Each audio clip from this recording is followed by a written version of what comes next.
intros when people come in. I guess. Yeah, I like the before. Yeah.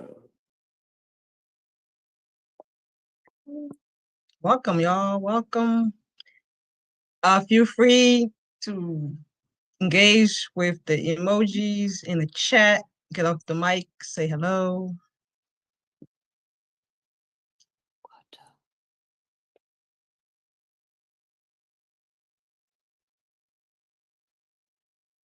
Hello, Julia. Welcome.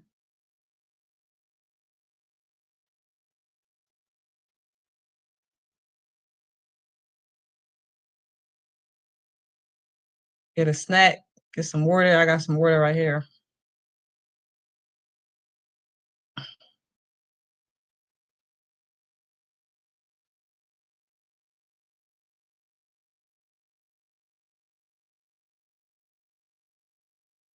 Okay.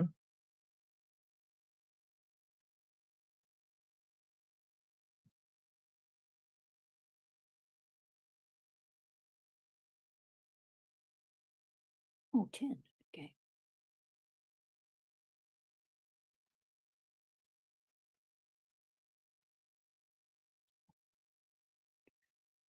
Three, 4, 5, 6, 7, 8, 9. We got some music on. I'm over here singing the Jeopardy song in my head. I'm like, oh yeah. It would have been nice to have some background music. Oh man. Okay, I would say we could probably start at 6:05 and just allow people to trickle in when they can. So 2 more minutes. Yeah, feel free to say hi, hop off the mic, say hello. We are being live streamed by Friends of the Congo. So yeah, keep that in mind. If you don't feel comfortable, you can obviously keep your camera off, change your name, and ultimately, like, not to, like, I hope this is not rude, but like, feel free to like leave, of course, if you're not comfortable being a part of the live stream. Yeah. If people want to, maybe a little outreach, send the link to 2 friends right now. Be like, come to this Zoom teaching right now. If you love me, you'll show up to this teaching right now. Oh, much love to the IG. IG. Hello, IG. I'm feeling IG. Yeah. Y'all too on IG can go grab that link and send it to a couple people. Be like, show up to this right now. I'm hollering.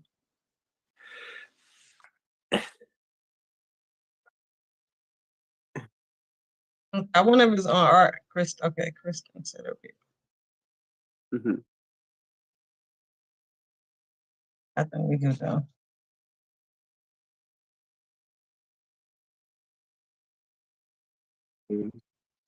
Okay. Cali. Joe? Sorry. Oh, Cali? Yeah. Oh, dope. Yeah, we are here in West. Well, I say we're here in West. We're in Philly. So peace to you, Congo Philly. Where else would we be? You know it's getting cold. Yeah. Send us some sun, Joan. Hope I'm pronouncing your name right. Yeah. Welcome, So, y'all. okay. Yeah, I think we can get started, V, if you want to throw up the slides. This meeting is being recorded. We'll also be recording on our Zoom. Yeah. Said.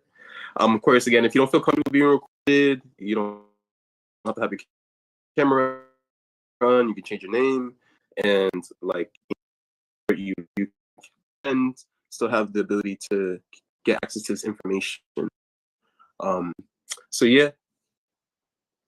And Joan, is that? I feel anyway. I would feel bad because I don't remember how you said it, Wata, and I said it just like you. Okay. Anyway, much love to you, and thank you for being here with us today from California. All right, cool. So, PCL, our last and final crash course teaching for Congo 2025. I just want to say hooray, like just get excited. especially for those of us who did organize this. I'm so proud of us. We're on the third day here, and I'm just excited to be continuing to engage in this conversation and present this analysis to those who are interested in learning. Next slide, please. Well, actually, let's do intros. My name is Joe. I'm an organizer for Free Congo Philly, and I also do organizing with Black Alliance for Peace. And up pretty grounded. Popcorn water. Oh, hey y'all. My name is Ta, and I was with All African People Revolutionary Party and Free Congo Philly. And I'm showing up energetic as we're about to get to the meat of the root of some of this conflict. And above, I'm just a regular community member here in Occupy Lenin Lenape territory, Philadelphia. Go ahead, V. Hey y'all, I'm V. I organize with Free Congo Philly and also with Friends of the Congo.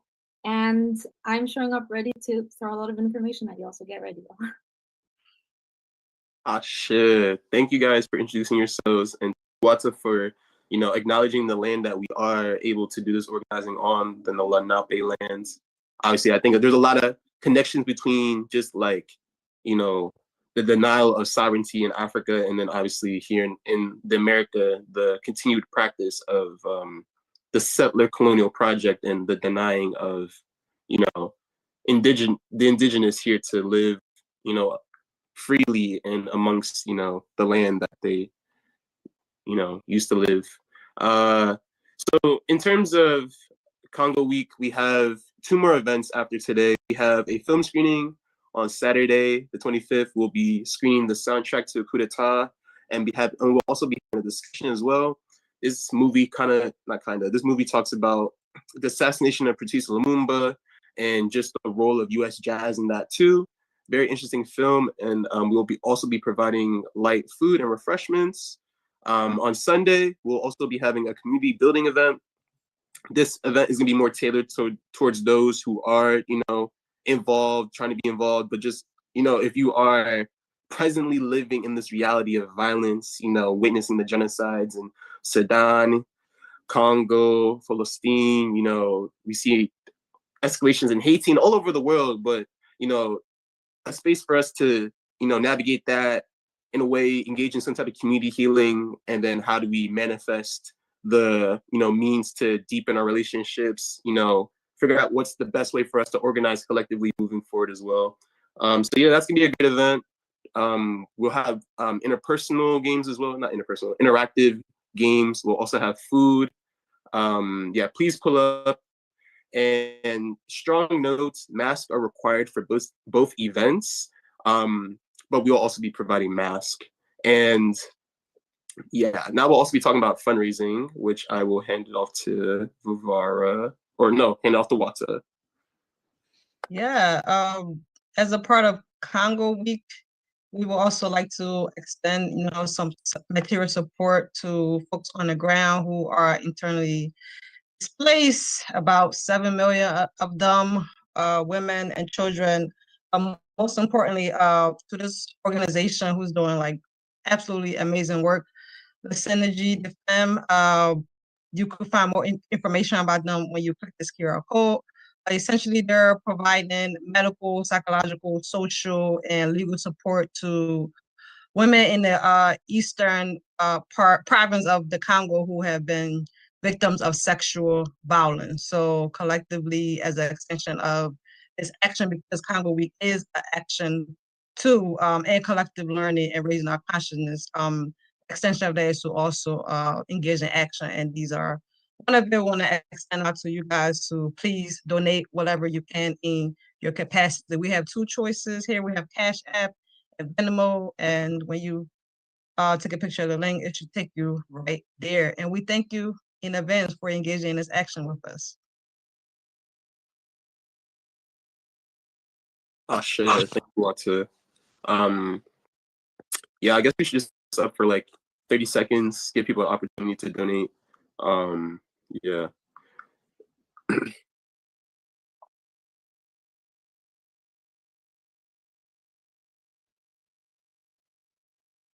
Joanne sent us some sun. See, I pronounce it right now. I pronounce not pronounce. Much love to you. Now we have a reason to come. Oh, did I unmute myself? Oh, no, I'm still here. Yeah, now we have a reason to visit California because we have a comrade clearly who is willing to engage and struggle with us. So much love to you. Okay, Vivara, I think we can go to the next slide. Joan, okay. So today we are again on our last day of our crash course teaching, and we'll be diving into today imperialism, minerals, the role of Rwanda, the needing of mining, raw materials, and how this ultimately is, meant to serve capitalism and imperialism. And yeah, next slide, please.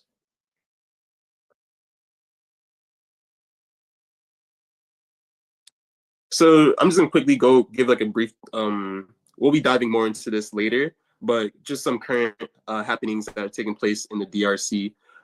This year, 2025, there was an escalation in the violence that the M23 and Rwanda army are engaging in the eastern part of Congo. This year, they invaded both Goma and Bukavu, which are in the respective South and North Kivu provinces. As we talk more, we'll learn about how this geographical location serves as a means to continue to siphon materials into Rwanda. Of course, it's important to note that this can only take place with the support from Western imperial nations like the United States, like England. And these countries have been sending aid to Rwanda.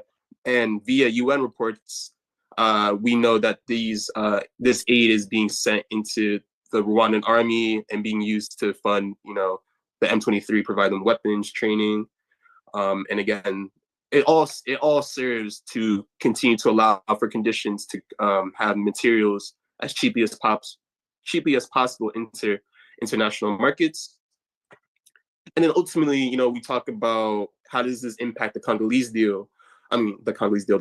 people. I know we'll talk the peace deal as well, but on the ground in Eastern Congo, there is immense amount of displacement, sexual violence, starvation. The Congolese are, especially in these intensified areas, are going through a lot of extreme hardships. And again, it's all with the goal to bring to the Western economies these raw materials for their economic growth. And I feel like there was one more thing I wanted to talk about, but it's not coming up to me right now. Vivara, please take it away. All right, hi everyone. I'm going to go through the details of what's happening today. Before I do that, I want to bring up two terms that we're going to talk about a lot. RDF stands for Rwandan Defense Forces, and that is the Rwandan Army. And M23, it stands for the movement of the 23rd of March, or Mouvement 23 Mars, and that is a non-state militia that the RDF is supporting, and we'll get into that.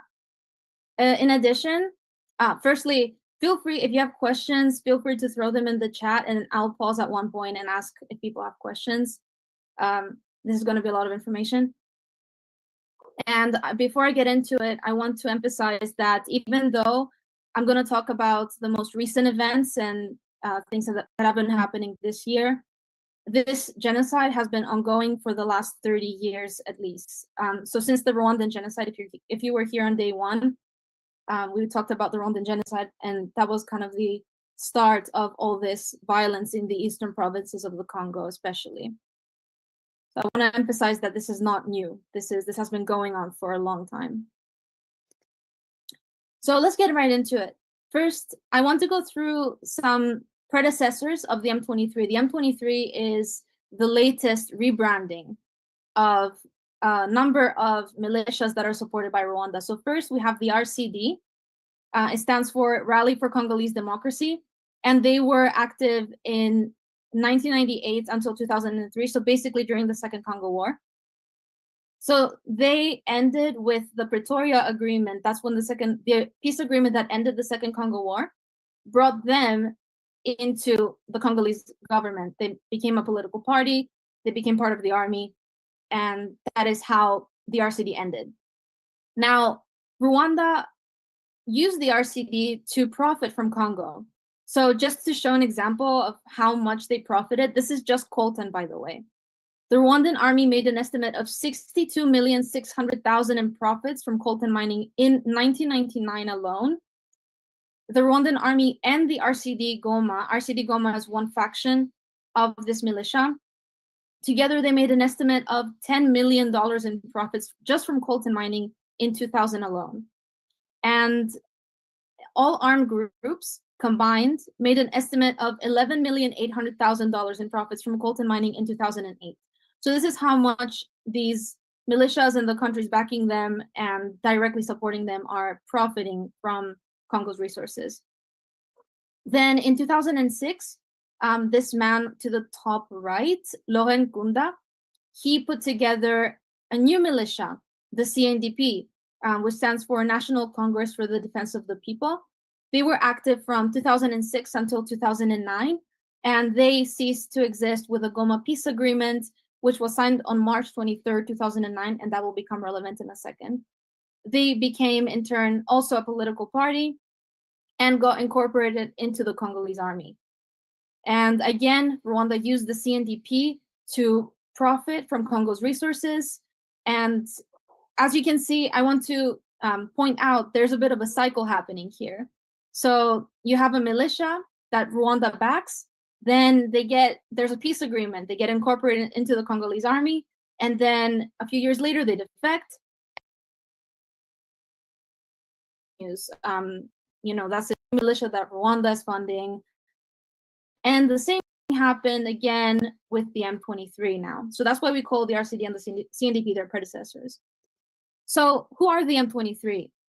M23, as we said earlier, stands for Mouvement 23 Mars, or Movement of the 23rd of March, and it is named after the date that the Goma peace agreement was signed in. They were formed in 2012, and they were made up mostly of ex-CNDP soldiers, so CNDP members who got into the Congolese army and then later defected and formed this group. And it's very important to mention that Rwanda militarily, operationally, and financially support the M23, and not just that, the Rwandan army, they fight alongside the M23. They've been invading Congo for the past 30 years, and their own troops are fighting alongside the M23. And they use the M23 to exploit natural resources found in the areas that they control. Also, I want to mention that any bilateral funds that go to Rwanda can end up in the hands of the M23.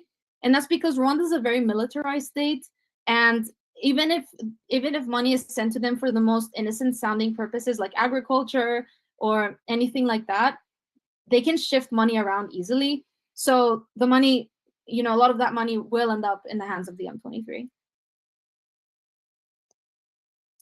Just real quick, I want to mention the FDLR because they are mentioned a lot, especially regarding the peace negotiations, because they are the justification that Kagame's government is using to justify their invasion of the Congo. They're saying that they're invading for security reasons. That is not true, but that the FDLR is the group that they're using as a reason to invade Congo, or they claim that to be their reason.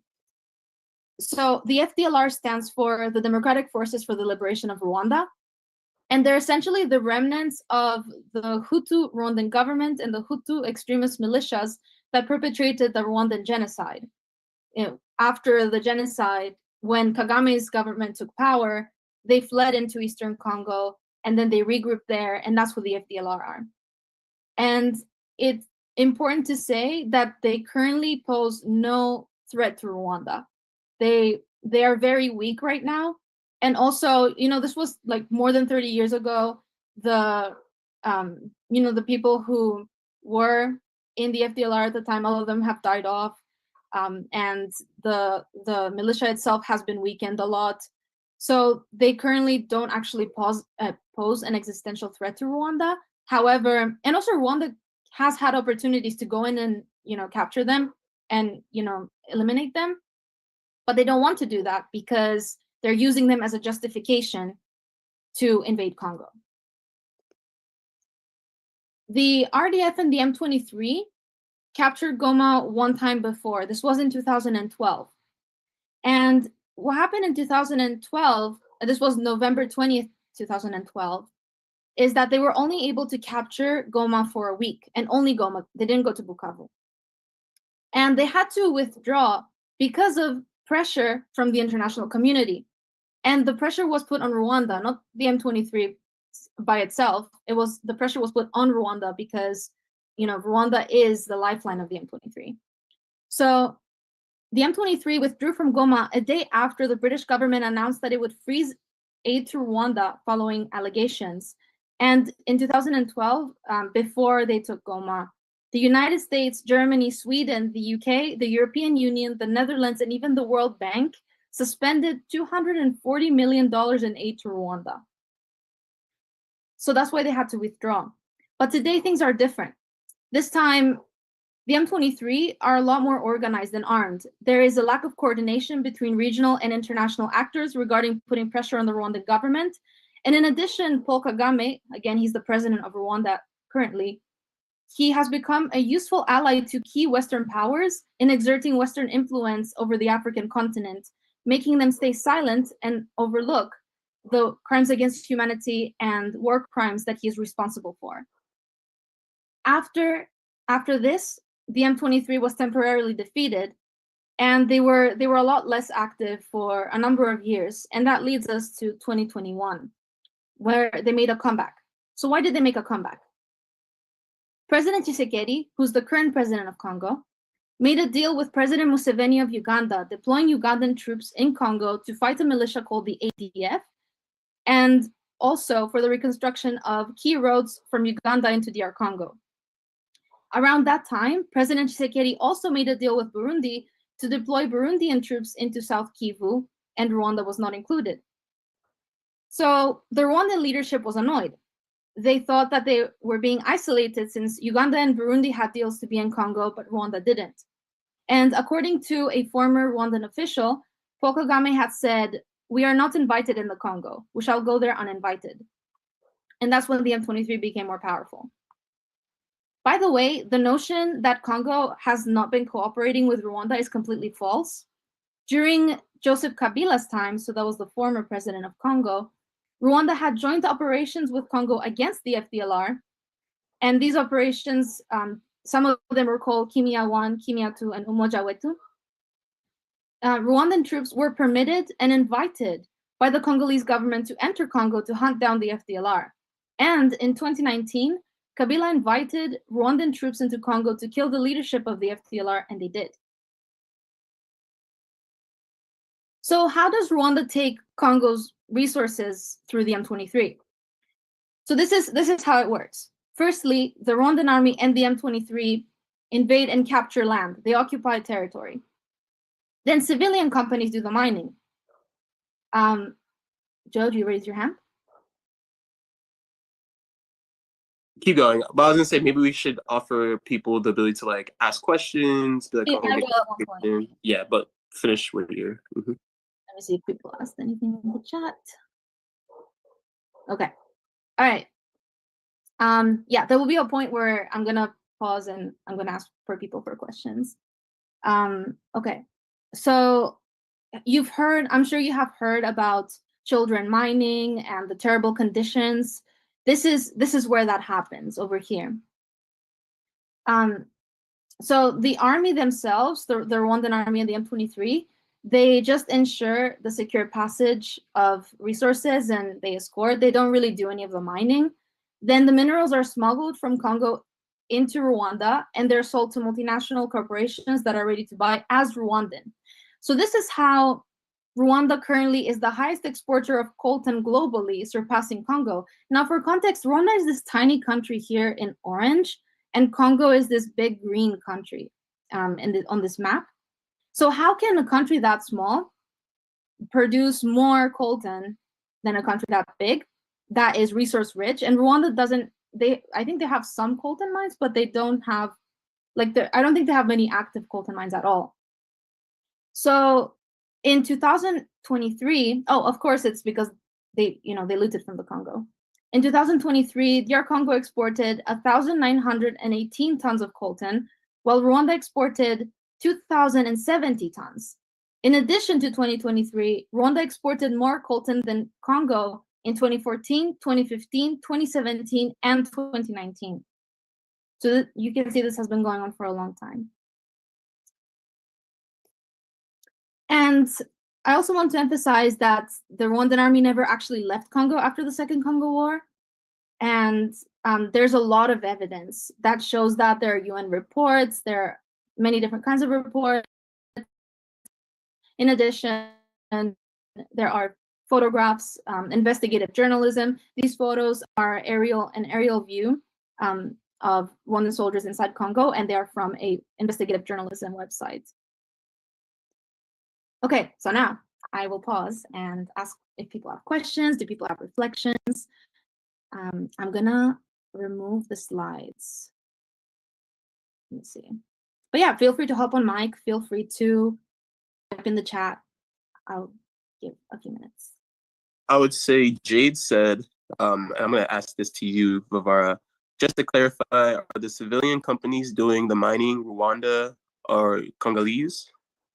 Okay, so I think, let me see. So a lot of the civilians who are doing the mining, they're what are called artisanal miners, and they are essentially like individuals who are doing small scale mining, usually with their hands. So that's a lot of that is a part of who's mining there. I think there are companies from different countries there, including Congolese companies. I'm not sure if Rwandan companies are there. Yeah, I would, from different countries. yeah, I would say from my understanding too, even like any like Congolese, because during the Kabila eras, a lot of land was given out to places like Israel, United States, France, and even today we see like there's Chinese corporations that are mining in Congo. Like there's various groups that are in the deep sea mining, and the Congolese are the exploited workers. And I know you mentioned artisan miners, and it's like, yeah, like how am I trying to present it? But there's not a lot of means of production. There's no means of production really owned other than their hands, and yeah. I hope that kind of made sense. But Jade also says, I mainly asked because I was curious whether the local Congolese miners were being for the profit of other nations, and the answer to that is yes, because even after, so what happens after the Congolese people mine, the minerals are transported to other nations, and they end up in our cell phones.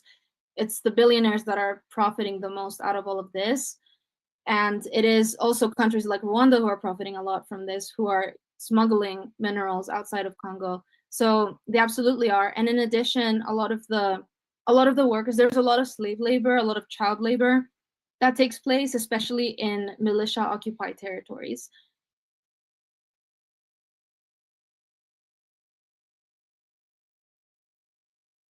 Okay, John says, I have often heard there are lots of different rebel groups in Congo. Where does this misinfo come from? Is there any truth to that?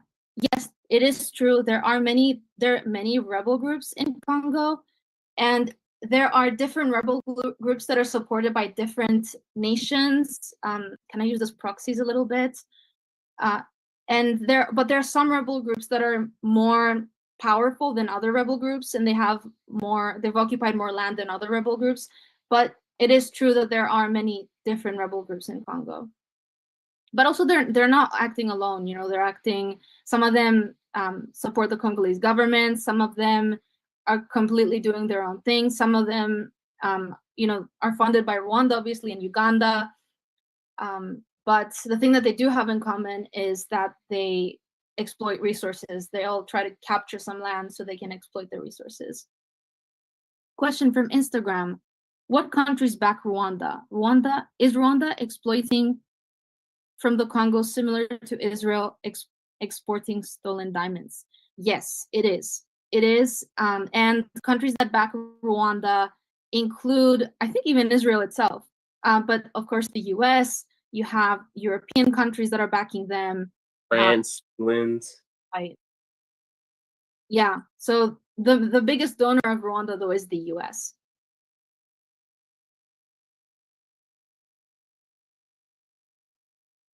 See, do people have any other questions or any reflections? Feel free to hop off mic on the mic as well.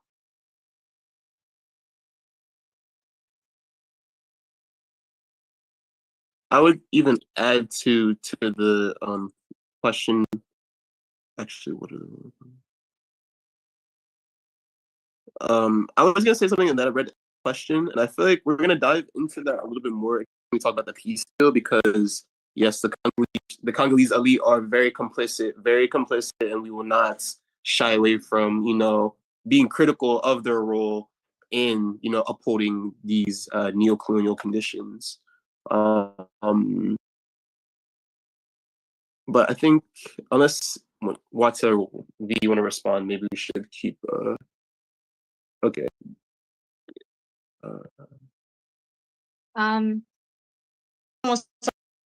By John. Find the name of it, so we can know. There's. Oh, sorry, Wata, go ahead. No, I was saying, yeah, spot on. I was not. Yes, they don't have a diamond refinery, so they're obviously getting it from South Africa, and there's a conflict diamond to finance the Gaza genocide. And Congo, I would uplift Dan Gettler and Joseph Kabila. When Joseph Kabila took over, Dan Gettler was able to get a lot of deals done for relatively cheap in comparison to how much he was able to generate in profit to have diamond mines, oil mines, for his companies. Yeah, I think it's 6:34. I don't know. I know you are carrying a lot of the weight, V. So. Okay. Pause the question section now. We can come back to these questions because these are some good questions in the chat. I really want to respond to them. They're great questions. So we can come back to them towards the end, if that's okay with everyone. All right, I'm gonna continue. So before I hop into the most recent events, just so that you have a context geographically of where things are, the map to the very left, of course, that's the continent of Africa, and Congo is the country right in the middle, right in the heart of Africa. If you zoom in to the east towards the middle of the country, that is the map in the middle. And you see North Kivu province, South Kivu province, Rwanda is right there as well. And all the area in red, that was the territory that the M23 and the Rwandan army had occupied as of early 2025. And to the very right is a map of what Goma looks like. So if you zoom in to the dots right in the middle of the second map, that is Goma. That is the provincial capital of the North Kivu province, which is right at the end of that darker red. Bukavu is the provincial capital of the South Kivu province. The two of them are the biggest cities in the eastern provinces of Congo. For the capture of Goma, people were speculating, you know, they're gonna try to capture Goma because the RDF and the M23 were capturing more and more and more cities, getting closer, or villages, cities, getting closer and closer to Goma. These included Masisi, Minova, Sake, and this map over here, the red is the amount of land that they had occupied right before the occupation of Goma.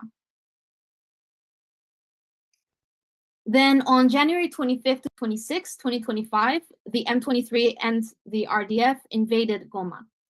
This photo, this screenshot to the right is from an Instagram video showing the M23 marching into Goma that night.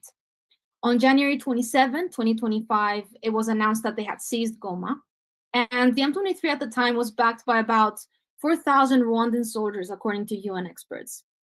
This number is probably a lot higher. And it was horrific.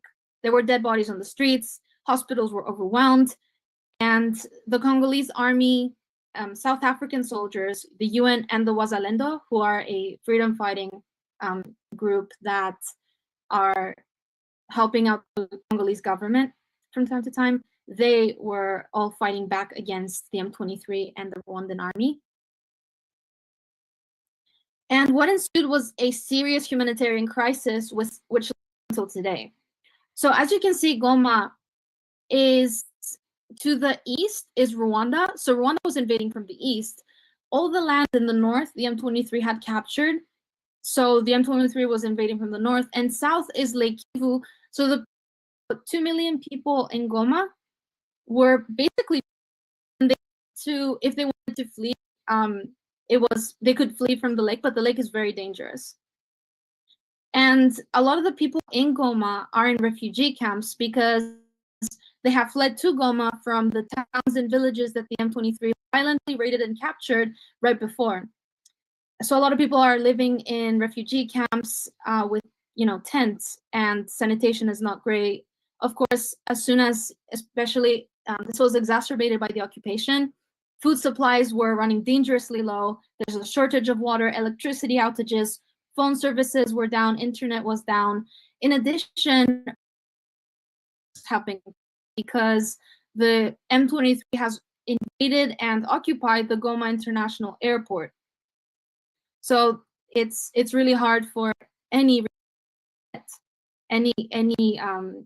life-sustaining resources to get to Goma. Then ever since the occupation of Goma, plus the other territories, so wherever they occupy, the M23 established provincial governance, and many different mass burials were taking place. This photo to the bottom right is a photo from mass burials. And a trigger warning for the next thing I'm about to say. In a prison massacre in the Muzenze prison in Goma on February 3rd, 165 to 167 women were raped and burned alive with their babies. Their tragedy. On February 4, the M23 declared a unilateral ceasefire, but in reality, that was not really a ceasefire. They just wanted to bring in reinforcements. And the photo over here, that's also a screenshot from a video. It showed 5 or 6 different trucks full of M23 soldiers entering Goma. Then on February 5th, the RDF and the M23 started moving south towards Nyambibwe, which is right in the middle if you look at this map. And they were going towards Bukavu. Then on February 14, the RDF and the M23 captured the Kavumu airport, which is the airport of Bukavu, cutting off the humanitarian corridors. Then on February 14, the RDF and the M23 invaded Bukavu, and on February 16, they entered Bukavu center without resistance. Now, this was because the Congolese army had seen the horrors that had taken place in Goma, and they decided they wanted to avoid urban fighting, so that's why they withdrew and they just let the M23 come in. This also means now that, as you can see, Bukavu's all the way at the bottom here, and Goma's all the way at the top. So the M23 and the Rwandan army now have entire Lake Kivu because of that. And there were child soldiers sighted in Bukavu. You can see the photos here to the right. These are children in uniform. They're child soldiers. They were patrolling the area. By the way, all if not all, most militias in Congo use child soldiers. They basically abduct children, and through violent rituals and violent like initiations, they kind of force them to become soldiers. They break their spirit completely, and they train them to become, monsters, atrocities that are committed against the Congolese people. Then on February 27, in Bukavu, during an M23 rally, 3 bombs exploded, killing at least 11 people and injuring more than 60 others. The photo to the right is a screenshot from a video of people running away. And everywhere they went, the Rwandan army and the M23 set up illegitimate parallel civilian governance. This is in complete violation of the sovereignty of Congo. And the map in the middle shows the territory that they had occupied around March. On March 20th, they seized Walikale, which is towards the west. It's in the line. If you see that line in the middle, it's towards the end of that. And they have since withdrawn from Walikale because the US got involved. There's this company there, this mining company called Alphaman Resources, and they had to close operations because of M23 invasion. So the US, didn't like that, and they kind of made them withdraw. More recent updates, and this is before the peace deal. The humanitarian situation deteriorated a lot since March, and even today, under M23 occupation, the situation is deteriorating. 7,000 people have been killed since Rwanda's invasion of Goma, according to the UN. That number is probably a lot higher, but that's the official number of the UN. There are, 90 refugee camps have been destroyed. 450,000 people are without shelter. 7,000 to 12,000 RDF soldiers are in Congo, essentially invading. And there was this figure, the UN a while ago, the figure of rape victims per day went up to 60. And also a child is raped every 30 minutes. This I want to emphasize is. And to me, it's kind of disgusting that it's not spoken about more, because it's just, if this was happening in Europe, but would people, the news would be talking about it all the time and stuff. But yeah, I digress. The M23 has also raided hospitals in Goma and abducted patients. They are forcibly recruiting people, and that's happening until today as well. And also, after all this escalation in the 23 and the Rwandan army, Tshisekedi reached out to the US for security in exchange for a mineral deal. And some international that occurred right after this. So this was around February, March of 2025. The US and the EU imposed sanctions on Rwanda. And the link in the chat with the US sanctions specifically. The UK, Canada, and Germany aid talks.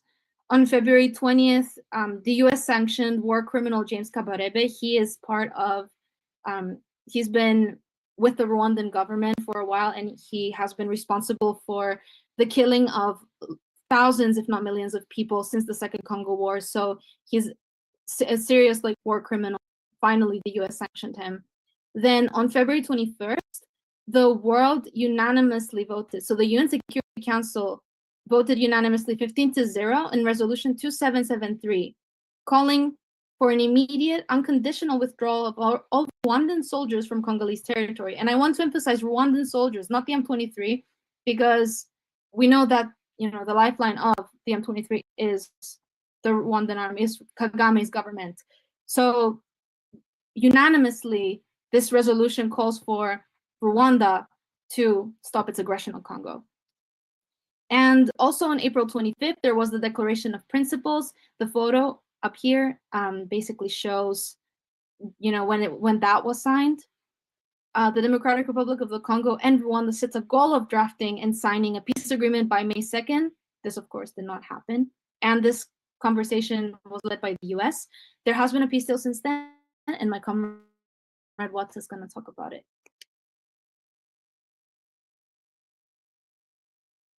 Thanks. No, thanks. Yeah, so now we get to the peace deal, right? So we're hearing there's international, I guess, movement to kind of solve the conflict, but we know with international movement on these things, there's always contradictions that need to be front and center, and we know the empire is always at the spearhead of these talks. So with that being said, the peace deal was signed on June 27th, like V said. Prior, they did the Declaration of principles. It was something that's supposed to be drafted between Rwanda and Congo, but that ain't happened by May 2nd because we got to emphasize here they're both neo-colonial governments, so they're trying to get the highest bidder. There's not much on this slide because the piece that has had no impact, and what that is actually for elites. And just to give a glimpse about what is in the there's essentially just vague terms, right? Vague terms that's putting pressure on these countries. There's disengagement of forces, lifting of defensive measures, and joint coordination, right? Which essentially means that is economic partnership between Congo, which is the country that has had its rights being plundered over by Rwanda, which is the aggressor, right? So basically, it's plans for the elites and the ruling class, because in the deal, there's also a section that states that 3 months after this agreement, Congo and Rwanda should draft up a regional economic integration framework plan to expand their foreign trade and investments, that's derived from critical minerals, right? And then within that provision of the plan, they said basically it should be oversight by the U.S. and the U.S. Investors. All right. So we already know that's for the ruling class, the Elon Musk, the AI firms. What is not in the deal is a mention of the perpetrators. M23 is not listed in the deal. There's no listing of the 7,000 to 12,000 soldiers that helped see Goma. 23 is not even listed. Like I think Em was pointing out, like what are the bourgeois class responding to this? Yes. So even the foreign minister of DRC not even push for the M23 to be listed. So that just showcased the neo-colonial nature. But most importantly, there's no real justice for the Congolese people, right? There's no reparations. They have been there that the internally displaced people should be, returned, safe under safety, dignified. And the only economic marker to make that happen is humanitarian aid. And we're gonna see how there's immense barriers for any of this to even be put in place with the next slide about what is currently happening. Go ahead, V.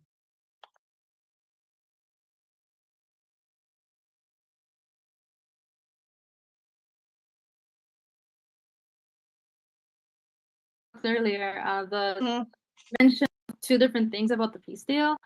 Number one, I want to emphasize defensive measures actually is kind of they're catering to the language that Rwanda is using, Rwandan propaganda, because they're basically calling the and genocide against Congolese people. They're saying that is because Rwanda wants to defend itself, which is of course not true. They're there for minerals, and so that's defensive measures. They're already catering to the language of Rwanda, which is already which is bad in itself. And then what was the second thing? Oh yeah, the second thing is in the peace deal, they also talk about integrating the M23 into the army.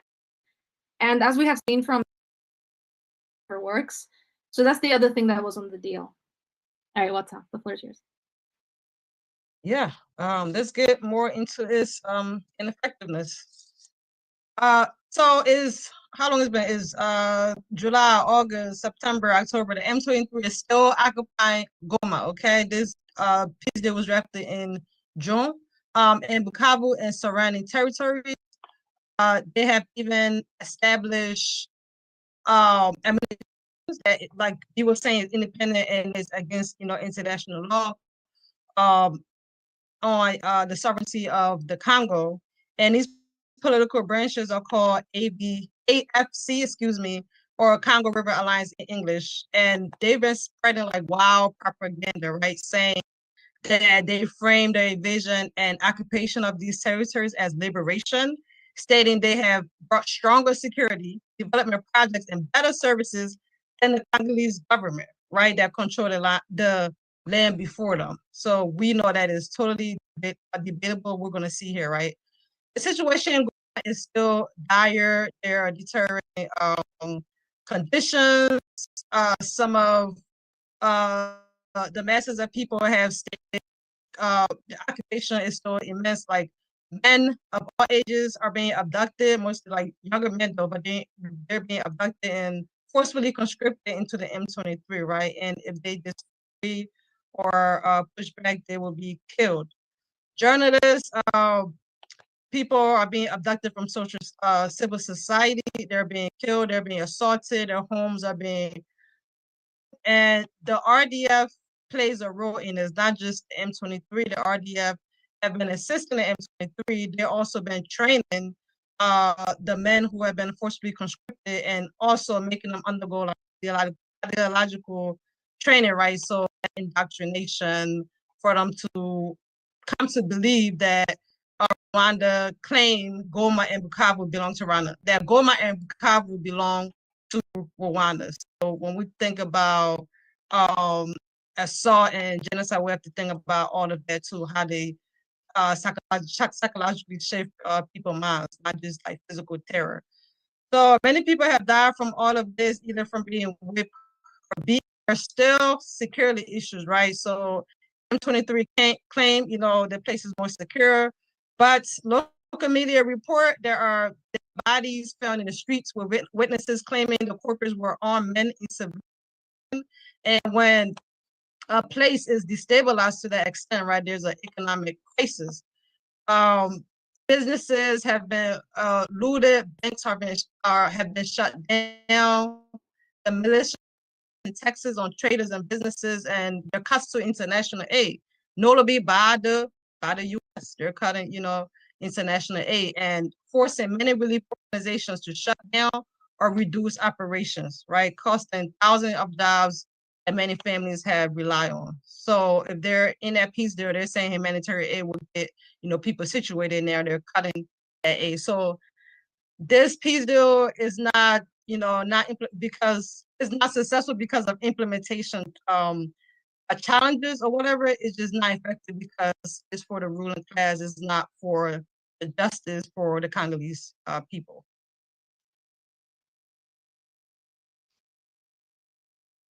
So we're gonna get to okay. Go ahead, Joe. I was like, is there anything to get into? No. I'm just gonna say some questions, and what we can do is some resistance on the ground. Someone asked that. Yes. I guess just to uplift because we are at the end of the presentation. Yeah, if people would like to donate, these are the QR codes again. I think it'd be dope. Just keep this up, but then Watson, I would say maybe you can present the question or that comment that left, and then we can have that conversation about what are action steps, what can we do present day to help fight for the liberation of Congo. But I think imperialism is like, how do we fight for all those who are impacted by imperialism and the needing to be put in conditions of extraction to benefit other economies, but not those economies that are literally on the ground and providing so much. But yeah, I did. Go ahead, Watson. To uplift some questions in the chat. Yeah, you were about to cut you off. Okay, I do want posted from IG on a quick victory on Soda Rwanda army enter Goma after the genocide in Rwanda. Wow, that was in I think day 1 or 2, where we talked about the Rwanda genocide and how it kind of connects to this current conflict. Sorry, can you? I'm like trying to see the questions. No, it's good. So this is from IG. So the Rwanda army entered Congo after the genocide in Rwanda. Why?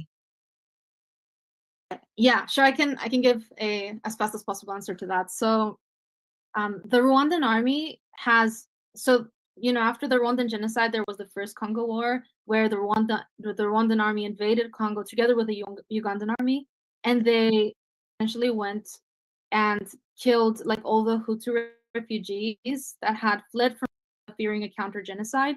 So they killed a lot of them. They committed massacres. So you can even call that a counter genocide.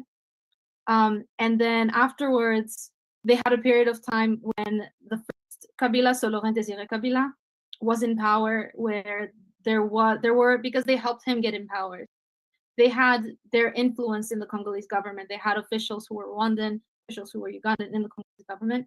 But then when he, started kicking them out, they invaded again, and that was the second Congo War, and that was 1998. So basically, since then, they never actually left. When the peace agreement was signed, so at the time, during the second Congo War, Rwanda had been able to take control over literally half of Congo's territory. During the peace agreement, they kind of withdrew from a lot of that, but they didn't completely leave, especially the Rwandan army. They didn't completely leave. And the easternmost provinces of Congo, they still have their army in there, and they're still occupying land. And now there has been this escalation and everything. So ever since then, they have been in Congo. They never actually left. I wanted to bump this one comment from Frems.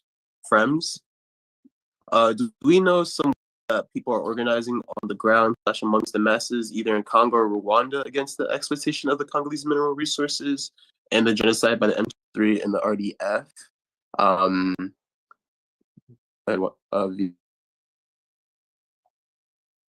Yes, definitely. I want to direct you to the Basanja Coalition. Chat, basanja.org. They're a coalition of different organizations that are working in different areas of fighting for the liberation. And I really encourage you to go to their website and organizations and look up in the chat. And I think you're from Sophia. Wait, I think I lost it. See it. Okay. What kind of rhetoric is used to justify backing the Rwanda militia in Congo? Like the propagandas, people were just talking about the propaganda from the M20.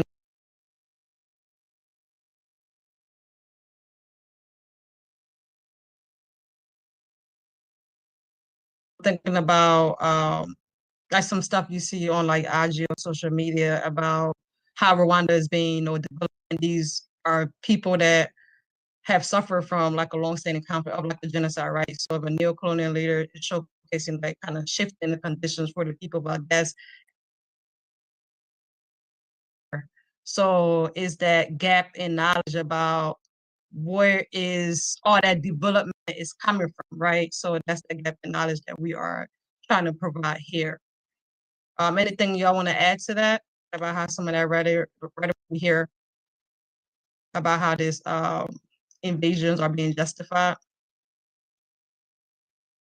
You think about, I don't know if this it's connected, but it makes me think about like Visit Rwanda, like sports and stuff, like that one brand or like that one, like I don't know if it's like a campaign or mission. I'm not too sure what it is, but I know like it's related to like traveling to Rwanda for like tourist reasons, and like not maybe, I assume some section of Rwanda's economy is based off of tourism.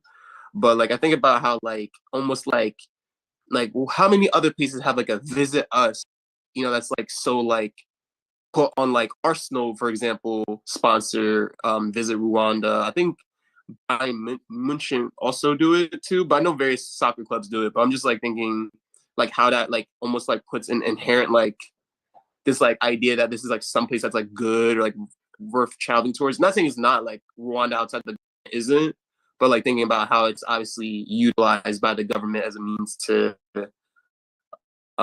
put this front of like, oh, we're not committing genocides and, or engaging multiple humanitarian.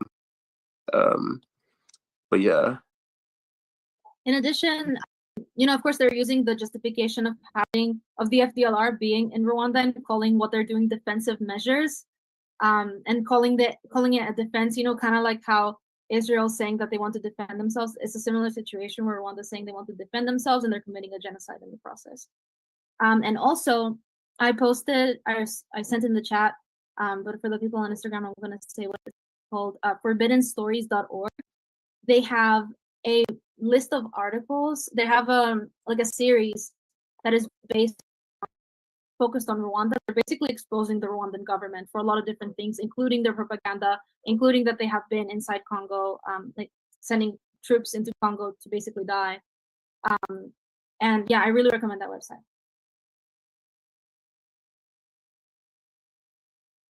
There's one more question. You want to take that? From IG, what is the process of minerals from Congo getting into international company hands? I think V kind of explained in the earlier part, but I'll try and explain my understanding of this question.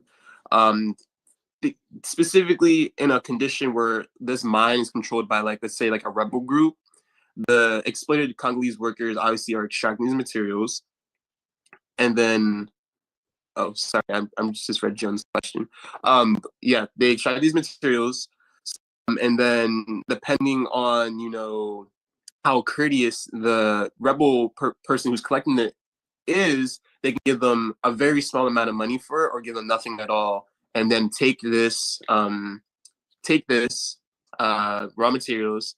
And then there's like other there could be other points depending on your research, but basically what happens is it's then smuggled into Rwanda, and then through whatever vehicle Rwanda is using, this is then being put into international markets, but it's extracted from Congo, brought into Rwanda, and then depending on which I think they're usually processors, or anyway, I'm confusing myself. But yeah, hopefully that helped a little bit, but please to like ask for more clarifying answer. You're right, Kamra. That's exactly it.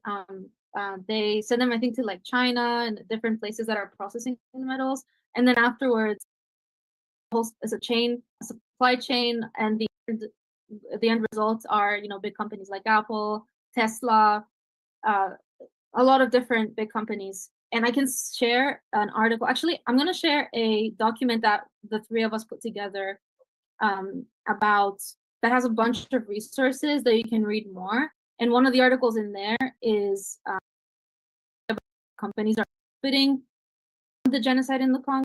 How? So I will put that in the chat.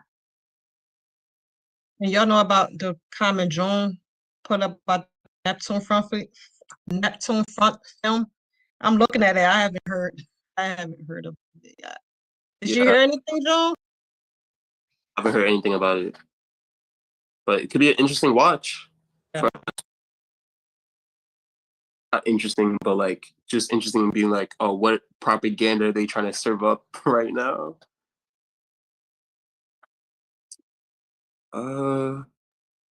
Thank you. I watched it. You should watch it. Okay. Was it good, Joe? Was it like, yeah, I'll check it out. It? Is it accessible over here? Like, yeah. Where did you watch it at?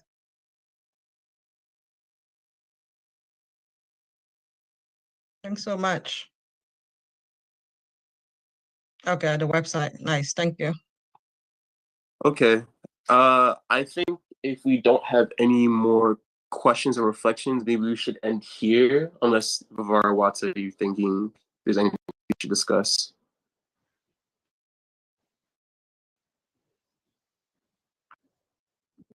It's so yeah, definitely. Yeah. Okay. Well, we want to thank everybody and all those who are left before we got to say thank you, but we want to just say thank you so much for taking the time. Those on the streams, IG, YouTube, how far Friends of the Congo is going, but yeah, appreciate y'all so much for sitting with us, you know, listening to the offering your questions, and, you know, uplifting a struggle that is very essential for the global liberation for all of us. And as an African myself, you know, I think it's so warming to know that we are, you know, willing to engage in the struggle to see a free Africa, a free Congo, a free Sudan, you know. And yeah, thank you so much, and have a good rest of your night. I hope you donated. Kira, I think the link to all who donated. Yes, folks have been donating. Thank you so much. We appreciate it. And Greg is all right. We have it recorded, so we'll try to get it out there. Yeah. Free Congo. Free Congo, free the land, down with imperialism. Viva Patrice Lumumba. Viva Patrice Lumumba. Free the land, free the people. Free the people. Yeah. Thank you so much, y'all. If you can, Saturday, Sunday, meet us in person.